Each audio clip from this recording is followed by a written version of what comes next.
اللہ کے نبی صلی اللہ علیہ وسلم کی روح مبارک جس وقت آپ کی روح پرواز کر گئی تو حجرہ عائشہ میں اور ارد گرد کی فضا میں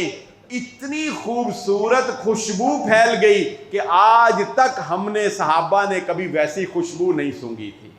آپ نے فرمایا حضرت عائشہ نے کہ آپ کے وفات کے بعد آپ کے جسم اطہر پر، آپ کے سینہ مبارک پر آپ کے کپڑے نہیں اتارے گئے تھے، لیکن وہ کہتی ہیں کہ میں نے آپ کے سینہ مبارک پر اپنا ہاتھ پھیرا، ایک اظہار ایک محبت کے لیے جو ایک بیوی کے خامن کے ساتھ ہوتی ہے۔ فرماتی ہیں اس کے بعد میں اس دائیں ہاتھ سے وضو بھی کرتی رہی، کھانا بھی کھاتی رہی، مگر میرے ہاتھ سے کبھی بھی خوشبو آنا بند نہیں ہوئی۔ ہمیشہ میرے ہاتھ سے اللہ کے نبی صلی اللہ علیہ وآلہ وسلم کی اس مس کرنے کی جو خوشبو تھی وہ حضرت عائشہ فرماتی ہیں کہ میرے پاس سے آتی رہی۔